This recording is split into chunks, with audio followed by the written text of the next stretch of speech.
See if you can recognize yourselves in this example at all.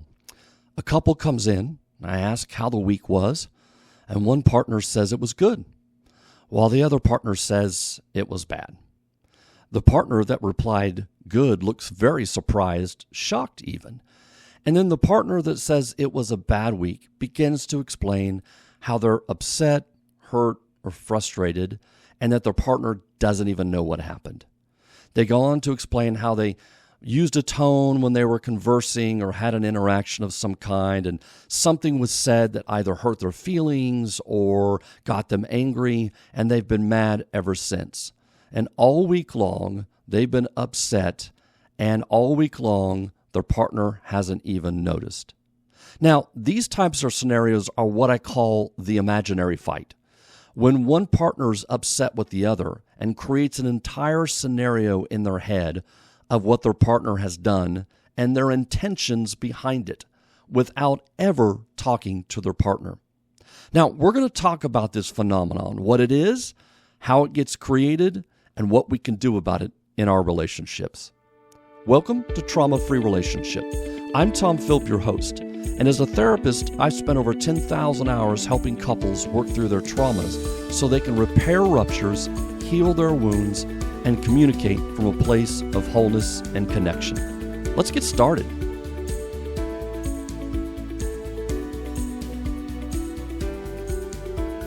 Okay, as I mentioned at the outset in the introduction, there's this phenomenon that I see that happens with couples sometimes where they have something called the imaginary fight. And during some interaction, something was said or some tone was used, some facial expression occurred, and it has upset one of the partners. And that partner has then gone on to create an entire story for themselves in their head about what happened without ever engaging their other partner and talking to them about it. So I don't know about you, but this certainly has happened before to me. My wife, bless her heart, she is the most wonderful person in the world, and I'm so blessed to have been married to her for 24 years. But like any human being, sometimes she doesn't say things perfectly, and it hits me wrong. Sometimes things come out with a little more of a tone that are not her intention, and it hits me or lands on me in a way that feels funny, or I don't like it, or it feels maybe insulting or hurtful. And then what will happen is I will begin to make sense of this interaction all by myself without including her. And I will begin to then create a story around what she did, while she did it, what she doesn't understand about me, what she's not seeing, and all her intentions behind it, and so on and so forth. And what I end up doing is I project all of my feelings onto her. And so this is what I call sort of the invisible fight. I don't know if that's ever happened to you, but it sure has happened to me before. And oftentimes we can do this with people whether we know it or not. Sometimes we might do it with colleagues. Sometimes we might do it with our best friend, male or female. So these things happen where we see a look, we don't know how to interpret it, and our brain starts to tell a story. And what it's doing is it's pulling from all the information we already know about this person and about that interaction, and it's trying to create a scenario to describe and help us understand what a tone or a look or a behavior might mean in someone else, colleague, friend, student, or certainly our partner. This happens a lot with our partners. The invisible fight can happen more with the avoidant styles of attachment more than, say, the anxious styles of attachment. Why? Simply because they are less likely to go to their partner to resolve the issues. So those people that tend to lean more towards the avoidance style, they shut down, they hold things in, they don't want to cause a fight, they don't want to upset the proverbial apple cart, so to speak.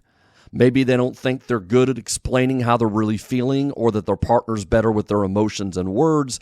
Whatever the reason, they don't feel like they can bring it up, so they hold on to this and they create an entire scenario around an interaction. So the imaginary fight, how is this created? Well, I've kind of alluded to it. There's really two parts. The imaginary fight comes first from our attachment figures. So our attachment partners, those people that we are closest to, those people that we have built up some sense of safety and security with, those people in our lives that we would turn to if we are scared, upset, sad, mad. This is our person, our ride or die, if you will. Oftentimes, that is our spouse. Not always, but oftentimes it is. When we were growing up, it used to be our caretakers, whether that be our parents, a grandmother, or grandfather, whoever that was usually our attachment figures growing up. So that's the first element, is there is this strong attachment bond in place. Now, whether it's secure or insecure is a different question, and so I'd refer you to other podcasts that I've made talking about the different types of insecure attachments versus, say, a secure attachment. But whether it's secure or insecure, there's still a strong bond with you and your partner. So first of all, the imaginary fight rises out of our attachment relationships. The second thing it rises out of is a psychological mechanism known as projection.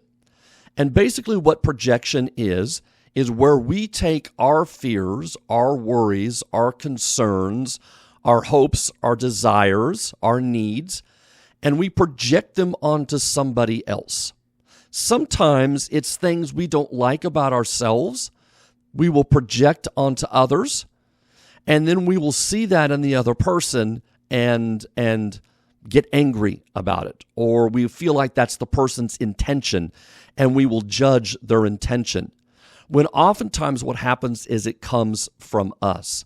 So I see this as two different components making up the invisible fight. From the scenario I told you about, right? My wife might say something or have a look on her face and it lands on me wrong. And so my brain now begins to tell a story. Well, part of what I'm doing is not only wrestling with my own feelings that are coming up with me about my attachment partner, but I also then begin to project onto her whatever fears or anger I might have and assume that that was her intention and assume that she meant what she did to hurt me. And that can be a dangerous tightrope to walk in our relationships when we begin to assume we know what our partner's intentions are. And I see this all the time. I see where somebody's strong need to feel connected and close to their partner, how that can turn into them observing even the slightest of rejection, whether it's intended or not. And then because that need is so strong and it goes unmet in the relationship, we then project that hurt onto our partner as this is somehow their intention of what they're doing. So I see the imaginary fight coming from two different components, as I've said. First, our attachment partners and the attachment bond. And two, the projection. Now, I might have used this example before, but let me just say this again to illustrate my point. If I'm in line at the grocery store and the person checking me out, whether it's male or female, is kind of rude to me, I'm probably not going to immediately get upset and start projecting whatever my concerns are about that interaction. Why? Because I'm not attached to them. I'm not sleeping with them. I'm not raising kids with them. I'm not doing life with them. I'm not balancing budgets with them. I don't handle stress with them. This is just a almost non-consequential interaction, what we would call a transactional interaction. But it's not transformative like it is with our attachment partners, where there's so much more meaning that's built up into each facial expression and tone of voice. So, as I said before, there's two components on this. Now, I go home, and if my wife uses that same tone or that same look in her eye that checkout person used, I might then react very differently. I might get upset. I might get hurt. I might start projecting all of my fears and anxieties onto her, and so on and so forth. So that is kind of how I see this imaginary fight going. And as I said, it can happen in both partners, whether they're anxious or avoidant. Don't get me wrong. But oftentimes the imaginary fight comes from more of the avoidant person because they are not going to their partner to clear things up, to clarify their feelings about what happened. Instead, they're just telling themselves a story. Well, once again, I didn't get it right. Well, once again, she's upset with me, or once again, he's just, making me feel horrible about myself, so on and so forth. So that's kind of how the invisible fight is created. Now, the question becomes, what can we do about this? Well, if I can continue with myself, for an example, one of the things I know about myself is I can sort of create a scenario that my wife can completely misunderstand me at times, that somehow she can come across as critical and demanding and judgmental about what I'm thinking or feeling or who I am. And so one of the first things I have to do is, one, begin to recognize what is happening to me. Because if I don't recognize that I'm beginning to spiral out and I'm beginning to create this scenario only in my head, then I'm certainly going to continue to spiral down even more. So that's the first thing I have to do, is begin to recognize it. If I do then recognize it, what I have to do is I have to start talking back to that voice in my head. I have to sort of talk myself off the ledge. Okay, Tom, you know what's happening here. You know you can tend to spiral out of control. You know you can tend to start making up scenarios that may have no basis in reality for how she really feels or what she even meant. So sort of talk yourself down here. You can kind of hear how I'm talking to myself. Okay, this probably isn't as big of a deal. Now, this anger you're feeling, is this coming from anywhere else? Is this coming from a critical, demanding mother? Or is this something that she's really treated you like over the years? So notice what I'm doing. I'm trying to sort of observe myself and observe my thought process, almost like a kind of a third eye, if you will, right? I'm in my emotions, but I'm separated enough that I can't be taken completely over by them. And I'm observing what's happening while it's happening. We call this mindfulness. It's really important to learn, and usually is learned in your early years with your attachment figures, where you can actually observe the way you feel and think and create a little bit of a distance between what you're thinking and feeling while you're thinking and feeling, and also being able to have a workable space that allows you to observe it while it's happening. So I kind of try to move into a mindfulness approach where I can talk myself off this ledge that I'm heading towards. Another thing that I think I have to do is I have to be vulnerable enough to go to my partner and talk to them about what happened. Hey, hon, can I talk to you for a minute? There was a weird interaction. You shot me a weird look after I said something, and I'm not sure what that meant. I've kind of been spiraling out over in the other room, and I'm just not sure if that was like a critical look or if I'm making too much. And I give my partner a chance to clarify. Because quite frankly, what may be happening with her is I've said something that landed kind of funny for her, and she's trying to make sense of it. And so she may be telling herself her own story of what's going on, which is completely different from any intention that I've projected onto her. So I've got to be vulnerable enough, and the relationship has to be safe enough to go to my partner and get clarity. That means that I've got to be able to challenge myself to move out of my more avoidant tendencies and to go and engage with my partner. That's not always easy. Depending on what happens, I might be holding on to a bigger hurt than I might other times. Sometimes it's not as big a deal. I can go and clarify and talk to her about it. Other times, depending on what's happened, I may hold on to it for a little while and process it and try to make sense of it. So it takes a lot of work to work through the invisible fight, as you're probably hearing and learning. Third, I have to clarify that their intentions, behaviors, and the needs behind them could be completely separate from what I may want or need. I have to recognize my partner is a different person than me. I understand that we're attached. I understand we have a close emotional bond. I understand that I build up a template of my partner, which is helpful because it helps me predict the way she's going to respond, what she likes and doesn't like, and who she is at her core. That template is very useful.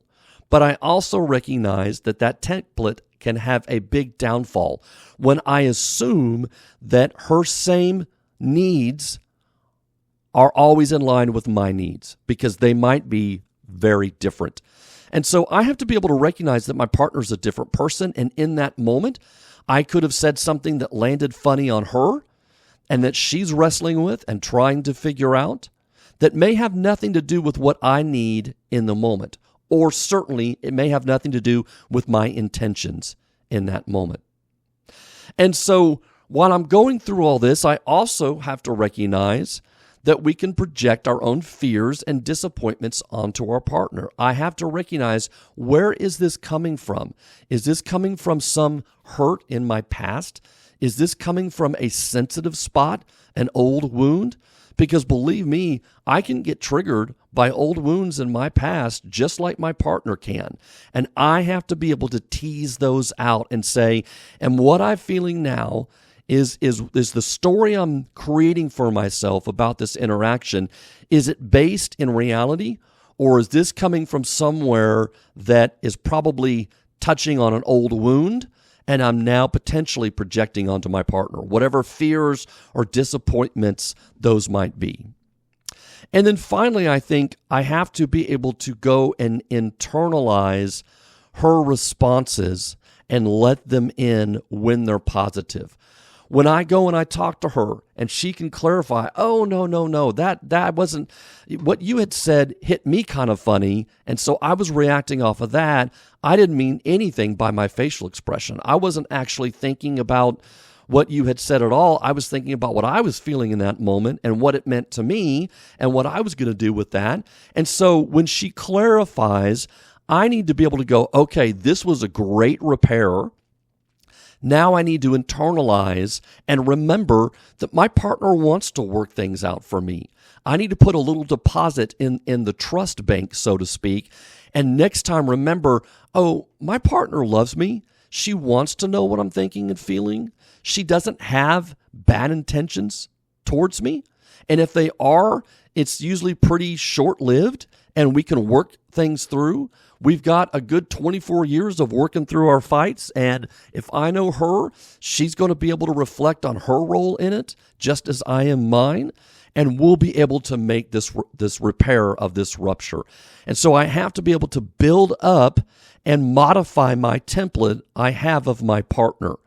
You can't just hold on to the template you have from 15 years ago, 25 years ago. You have to be able to update it.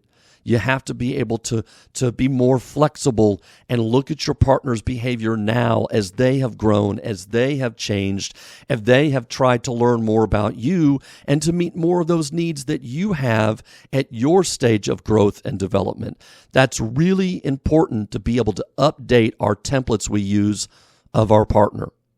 So this is a little bit about the imaginary fight that can happen with couples that I see not only in my own relationship, but certainly in relationships of those I'm privileged enough to provide therapy to. I hope you've enjoyed this today. I hope you got some interesting information about it and that it makes you kind of ponder, do you ever have imaginary fights in your relationship? If so, what are ways that you can update that template of your partner? What are ways that you can talk yourself off the ledge, so to speak, when it happens? And notice how do you construct a story about what happens between you and your partner when they use a funny tone, or when they say something that hits you kind of weird, or when an old wound, an old trauma gets triggered. Thank you so much for listening. I really appreciate it. Keep reaching out. Let me know more of what you want to hear, and we'll keep bringing this podcast to you. Thank you so much, and we'll talk to you next time.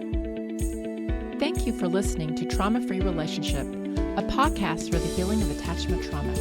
You can find us on Facebook, Instagram, or our website at traumafreerelationship.com. Be sure to look for our next episode on your favorite streaming service.